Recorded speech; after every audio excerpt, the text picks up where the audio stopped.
नमस्कार, आप देख रहे हैं जनता टीवी। मैं हूं आपके साथ अमन त्रिपाठी। बुलेटिन का आगाज करेंगे एक बड़ी खबर के साथ। बड़ी खबर, बड़ी जानकारी सामने इस वक्त की। ये बड़ी खबर आपको बता रहे हैं। ये बड़ी खबर, बड़ी जानकारी लखनऊ से सामने। शिक्षकों और मेधावी छात्रों को लेकर सम्मान समारोह का आयोजन किया जाना है। सीएम योगी आदित्यनाथ कार्यक्रम में शिरकत करते नजर आएंगे। लोक भवन सभागार में समारोह का आयोजन होना है। ड्रेस, जूते, स्टेशनरी के लिए धनराशि का वितरण किया जाएगा। हर छात्र को 1200 रुपए की राशि वितरित की जाएगी। कस्तूरबा गांधी विद्यालयों का इस दौरान लोकार्पण करते सीएम योगी नजर आएंगे। पहली और दूसरी कक्षा की पुस्तकों का वितरण होगा। एनसीईआरटी पर आधारित पाठ्य पुस्तकों का भी इस दौरान वितरण होना है। ये बड़ी खबर, बड़ी जानकारी आपको बता दें। लोक भवन सभागार में समारोह का आयोजन किया जाना है। ड्रेस, जूते, स्टेशनरी के लिए धनराशि का वितरण किया जाएगा। हर छात्र को 1200 रुपए की राशि वितरित की जाएगी। कस्तूरबा गांधी विद्यालयों का लोकार्पण करते सीएम योगी आदित्यनाथ नजर आने वाले हैं। एनसीईआरटी पर आधारित पाठ्य पुस्तकों का इस दौरान वितरण होगा। शिक्षकों और मेधावी छात्रों का भी इस दौरान सम्मान किया जाना है। सीएम योगी आदित्यनाथ सम्मानित करते नजर आएंगे। लोक भवन सभागार में समारोह का आयोजन किया जाना है। यह बड़ी खबर, बड़ी जानकारी। ड्रेस, जूता, स्टेशनरी के लिए धनराशि का वितरण किया जाना है। हर छात्र को 1200 रुपए की राशि वितरित की जाएगी।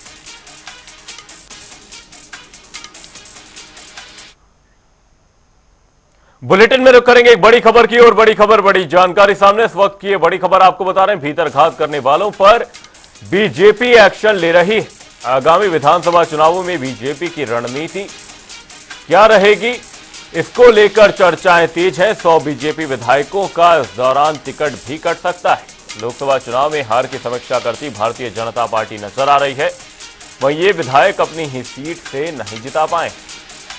ये बड़ी खबर, बड़ी जानकारी आपको बता रहे हैं। भीतरघात करने वालों पर बीजेपी एक्शन मोड में नजर आ रही है। आगामी विधानसभा चुनाव को लेकर रणनीति तैयार की जा रही है। 100 बीजेपी विधायकों का इस दौरान टिकट कट सकता है। लोकसभा चुनाव में हुई हार की समीक्षा भारतीय जनता पार्टी द्वारा की जा रही है। अपनी ही सीट से कई विधायक नहीं जिता पाए। ऐसे में Bharatiya Janata party action mode में है। जो लोकसभा चुनाव के परिणाम उत्तर प्रदेश में देखने को मिले, उसके बाद से बीजेपी सरकार पूरे तरीके से एक्शन मोड में नजर आ रही है। ऐसे में लोकसभा चुनाव में मिली हार के क्या कुछ कारण रहे, इसको लेकर समीक्षा तेज है। साथ ही आगामी विधानसभा उपचुनाव को लेकर भी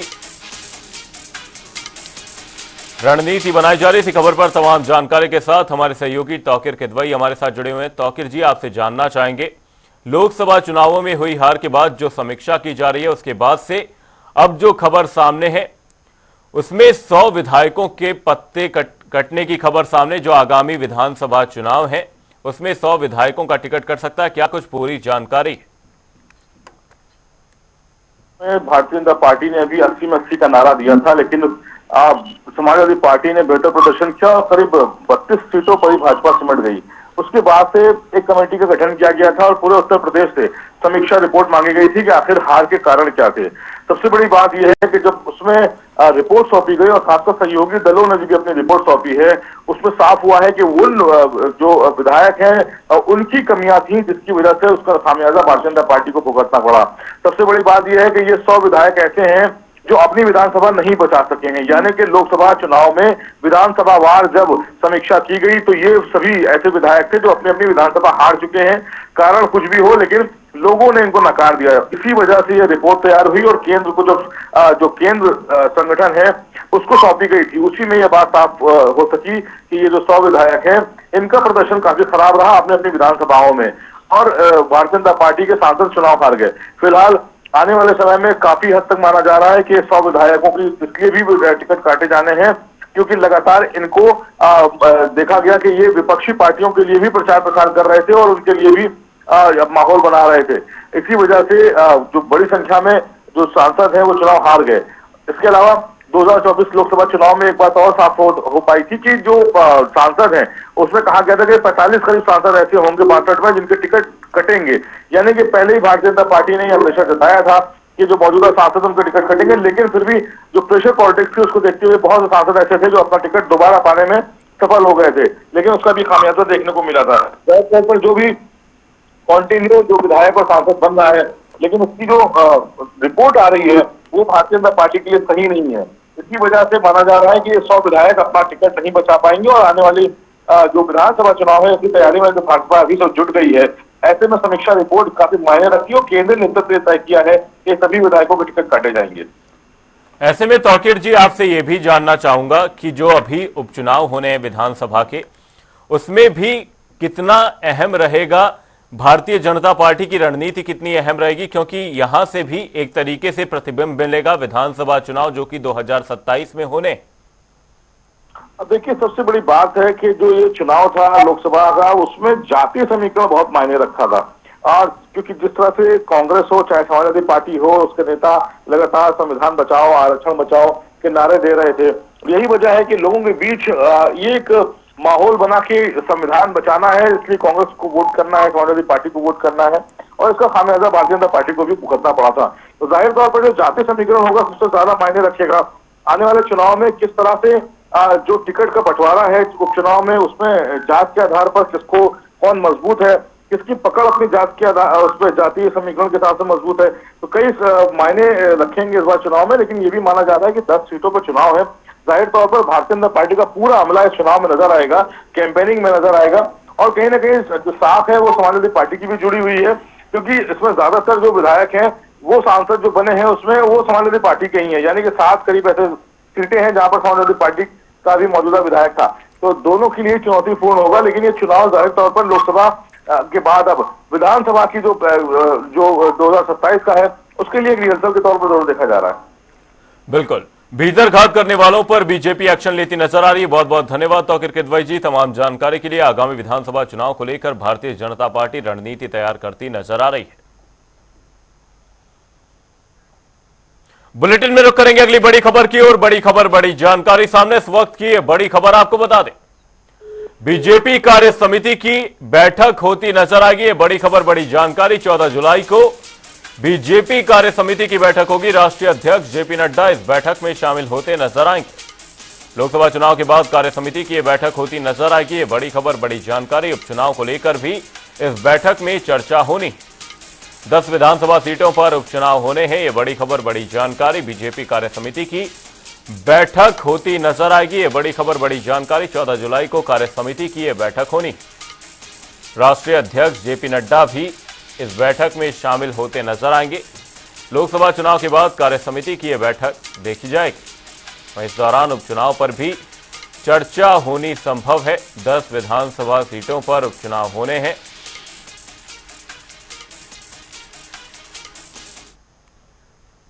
बुलेटिन में रुक करेंगे अगली बड़ी खबर की ओर। बड़ी खबर, बड़ी जानकारी, एमएलसी उपचुनाव को लेकर समाजवादी पार्टी से जुड़ी ये बड़ी खबर आपको बता रहे हैं। उपचुनाव में समाजवादी पार्टी उम्मीदवार नहीं उतारेगी। विधायकों की संख्या को देखते हुए यह फैसला लिया गया है। ये बड़ी खबर, बड़ी जानकारी आपको बता रहे हैं। विधायकों की संख्या को देखते हुए यह फैसला लिया गया है। नामांकन की आखिरी तारीख 2 जुलाई रखी गई। ये बड़ी खबर, बड़ी जानकारी आपको बता रहे हैं। एमएलसी की एक सीट पर उपचुनाव होना है। उपचुनाव में समाजवादी पार्टी उम्मीदवार नहीं उतारेगी। विधायकों की संख्या को देखते हुए यह बड़ा फैसला लिया गया है। यह बड़ी खबर, बड़ी जानकारी आपको बता रहे हैं। नामांकन की आखिरी तारीख 2 जुलाई रखी गई। वहीं यूपी में एमएलसी की एक सीट पर चुनाव होना है। एमएलसी उपचुनाव को लेकर समाजवादी पार्टी से जुड़ी यह बड़ी खबर, बड़ी जानकारी। उपचुनाव में समाजवादी पार्टी की ओर से उम्मीदवार नहीं उतारा जाएगा। विधायकों की संख्या को देखते हुए यह फैसला लिया गया है।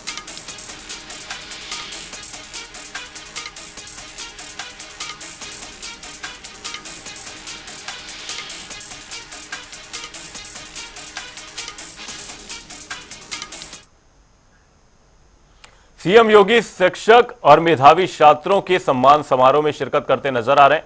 आपको लिए चलते हैं। दूसरा, डॉक्टर जगदीश गांधी जी की स्मृति शेष होने के बाद मेरा संस्था में आगमन नहीं हो पाया था, तो मैंने कहा इसी बहाने डॉक्टर जगदीश गांधी जी की स्मृतियों को नमन करते हुए अपनी श्रद्धांजलि भी अर्पित करें। हम अक्सर होते हैं, हम एक बात देखते हैं कि किसी व्यक्ति की मृत्यु होती है, स्वाभाविक रूप से उनसे जुड़ी हुई हमारी स्मृतियां होती हैं, हम उसके लिए शोक मनाते हैं और ये स्वाभाविक भी है। लेकिन ये जीवन का एक शाश्वत सत्य भी है कि मृत्यु होगी तभी जन्म होगा।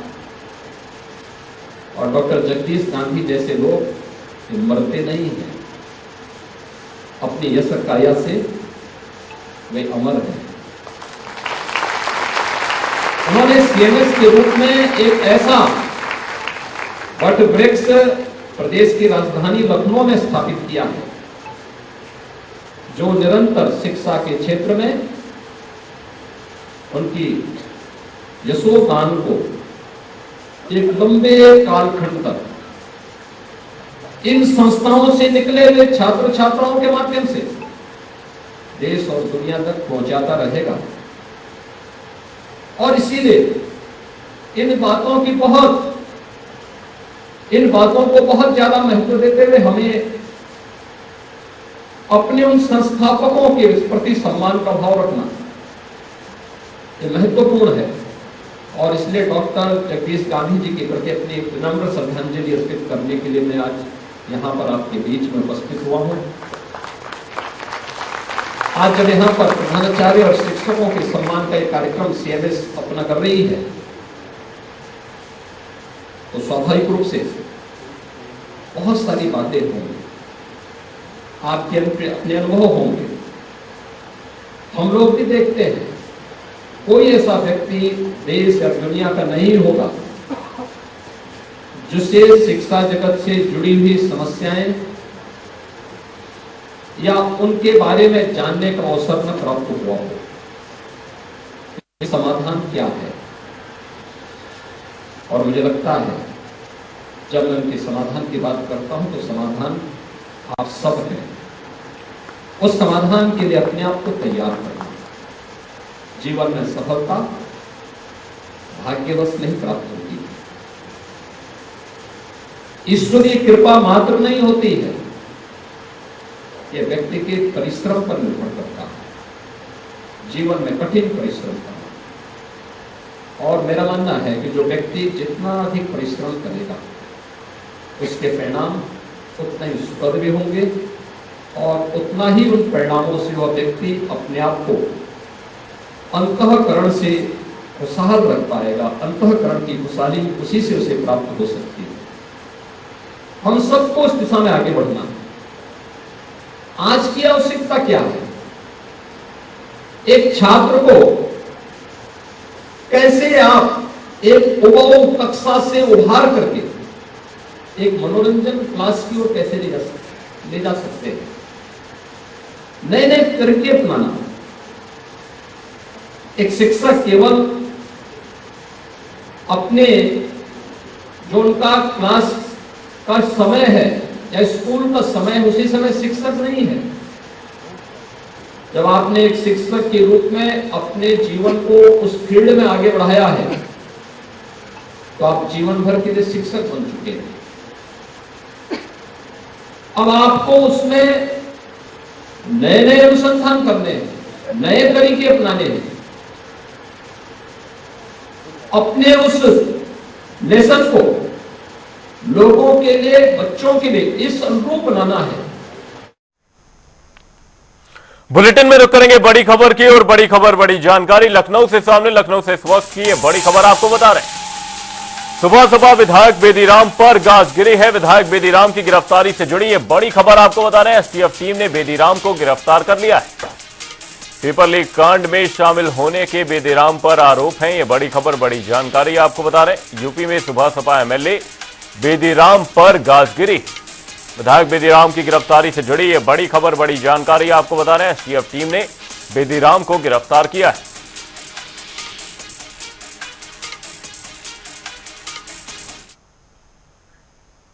बुलेटिन में रुक करेंगे अगली बड़ी खबर की और बड़ी खबर बड़ी जानकारी। सीएमओ विनोद आर्य और बीपी सिंह हत्याकांड से जुड़ी है बड़ी खबर बड़ी जानकारी आपको बता रहे हैं। हत्याकांड में मुख्य शूटर दोषी करार दिया गया है। शूटर आनंद प्रकाश तिवारी दोषी करार दिया गया है। आरोपी को 2 जुलाई को सजा सुनाई जाएगी। लखनऊ के एडीजे कोर्ट में सजा सुनाई जानी। ये बड़ी खबर बड़ी जानकारी आपको बता रहे हैं। सीएमओ विनोद आर्य और बीपी सिंह हत्याकांड को लेकर यह बड़ी खबर, बड़ी जानकारी सामने। हत्याकांड में मुख्य शूटर को दोषी करार दिया गया है। शूटर आनंद प्रकाश तिवारी को दोषी करार दिया गया है। आरोपी को 2 जुलाई को सजा सुनाई जाएगी। लखनऊ की एडीजे कोर्ट में सजा सुनाई जाएगी। यह बड़ी खबर, बड़ी जानकारी। सीएमओ विनोद आर्य और बीपी सिंह हत्याकांड से जुड़ी यह बड़ी खबर, बड़ी जानकारी। हत्याकांड में मुख्य शूटर को दोषी करार दिया गया है। शूटर आनंद प्रकाश तिवारी को दोषी करार दिया गया है। आरोपी को 2 जुलाई को सजा सुनाई जानी। लखनऊ की एडीजे कोर्ट में सजा सुनाई जाएगी। यह बड़ी खबर, बड़ी जानकारी सामने है। सीएमओ विनोद आर्य और बीपी सिंह हत्याकांड को लेकर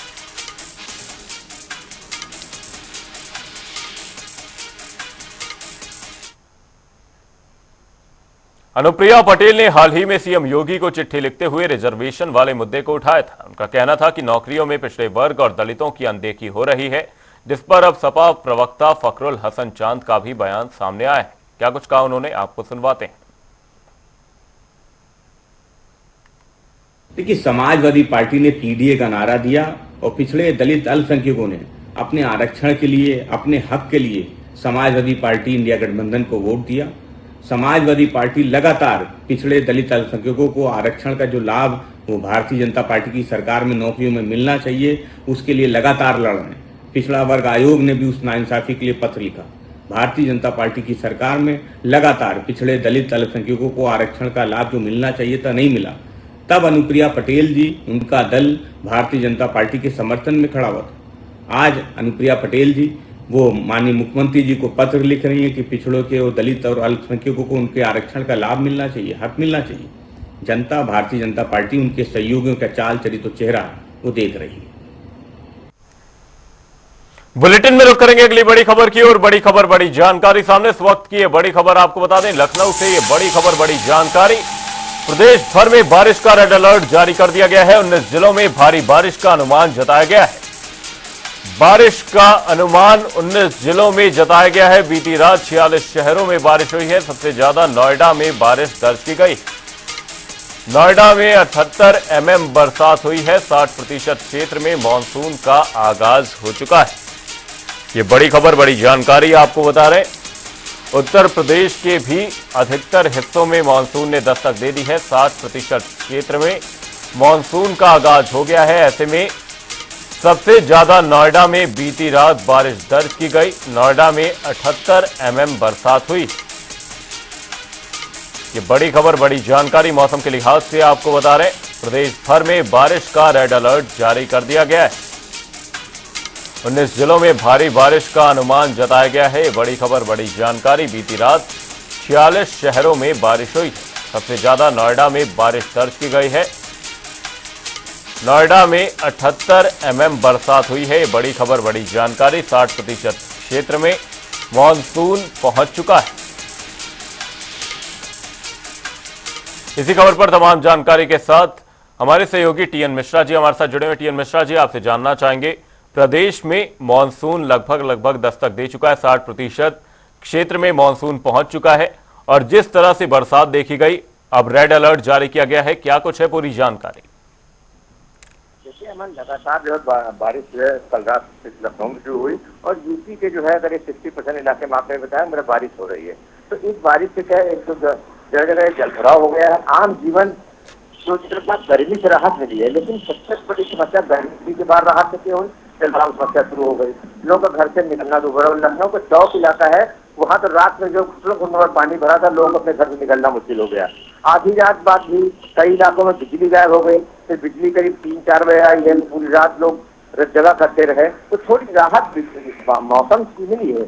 लेकिन जो है दूसरी समस्याएं, जो बड़े बड़े दावे किए जा रहे हैं, नाले साफ किए जा रहे हैं, सारे नाले साफ हो जाए, 72 घंटे का अभियान मंत्री ने चलवाया, वो अभियान भी खास कोई अच्छा रिजल्ट नहीं लेके आया। क्योंकि कल रात की पहली बारिश के पहले दिन ही अगर इतनी ज्यादा जो है जलभराव की स्थिति लखनऊ में दिखाई दी, तो और यूपी के तमाम अन्य इलाकों में कहा जा रहा था जहाँ जलभराव हुआ है। तो इस जलभराव को लेकर के आम आदमी की तरफ से आप सुबह से जलभराव दूर करने में चल रही कवायद, लेकिन मौसम से जरूर बीती रात 46 शहरों में बारिश हुई है। बहुत बहुत धन्यवाद टीएन मिश्रा जी तमाम जानकारी के लिए। नोएडा में 78 mm बरसात हुई। सावन में होने वाली कांवड़ यात्रा को लेकर बिजनौर, उत्तराखंड और आसपास के जनपदों के पुलिस अधिकारियों की बैठक हुई, जिसमें उन्हें यात्रा को लेकर जरूरी दिशा निर्देश दिए गए। अपर पुलिस अधीक्षक बिजनौर ने बताया कि जनपद बिजनौर की ओर से गुजरने वाले सभी कांवड़ियों के लिए विशेष प्रबंध किए जाएंगे। तो वहीं अमरनाथ में बाबा बर्फानी के दर्शन को लेकर जनपद बहराइच से श्रद्धालुओं का पहला जत्था भी रवाना हो चुका है। बता दें कि बाबा बर्फानी के दर्शन के लिए पूरी तैयारी के साथ 3 दर्जन से ज्यादा श्रद्धालुओं की टीम ट्रेन से रवाना हुई है। श्रद्धालुओं का कहना है कि जब से नरेंद्र मोदी प्रधानमंत्री बने हैं तभी से धार्मिक स्थलों पर श्रद्धालुओं की भीड़ उमड़ने लगी है। ये 2 तस्वीरें, जहां पर पहली तस्वीर में कांवड़ यात्रियों के लिए तैयारियों का जायजा लिया गया, वहीं अमरनाथ यात्रा के लिए जो जत्था रवाना हुआ है, दूसरी तस्वीर उससे जुड़ी हुई है।